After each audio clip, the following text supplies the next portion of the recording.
சபரிமலை கோவிலில் தரிசனம் செய்ய ஆன்லைன் முன்பதிவு தொடர்பான வழிமுறைகளை தேவஸ்தானம் போர்டு வெளியிட்டுள்ளது. சபரிமலை தரிசனத்திற்கு ஆன்லைன் மூலம் முன்பதிவு செய்த பக்தர்கள், தரிசன தேதியை மாற்றுபவர்கள், திட்டமிட்ட தேதியில் தரிசனத்தை தவறவிட்டவர்கள் தங்கள் முன்பதிவு ரத்து செய்ய வேண்டும். ரத்து செய்யாதவர்கள் மண்டல மகரவிளக்கு பூஜை காலம் முழுவதையும் முன்பதிவு செய்ய முடியாது என்றும் திருவாங்கூர் தேவஸ்தானம் போர்டு தெரிவித்துள்ளது. முன்பதிவு செய்த போது வாட்ஸ்அப்பில் பெறப்பட்ட இணைப்பு ஆன்லைன் முன்பதிவு அதே இணையதளத்தில் மூலம் முன்பதிவை ரத்து செய்யலாம் என்றும் தேவஸ்தானம் போர்டு அறிவுறுத்துள்ளது.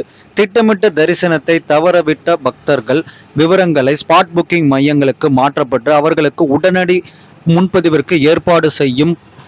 பம்பை, எரிமேலி, கூட்டுப்பெரியாறு, சத்திரம் பகுதிகளில் ஸ்பாட் புக்கிங் மையங்கள் அதற்கான வசதி செய்யப்பட்டுள்ளதாம் திருவாங்கூர் தேவஸ்தானம் போர்டு தெரிவித்துள்ளது. புக்கிங் செய்ய பக்தர்கள் 12 மணி நேரத்திற்குள் சாமி தரிசனம் செய்ய வேண்டும் என்றும், ஸ்பாட் புக்கிங் செய்ய ஆதார் அட்டை கட்டாயம் என்றும் தேவஸ்தானம் போர்டு அறிவித்துள்ளது.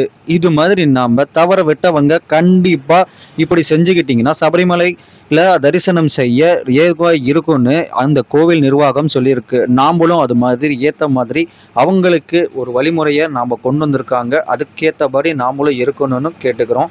இந்த மாதிரி மேலும் சபரிமலை தொடர்பான விவரங்களை அறிய நம்ம சேலம் சுதன் சேனலை மறக்காமல் சப்ஸ்கிரைப் பண்ணுங்கள். இந்த விஷயத்தை உங்கள் சபரிமலை ஃப்ரெண்ட்ஸுக்கு ஃபார்வர்ட் பண்ணுங்கள்.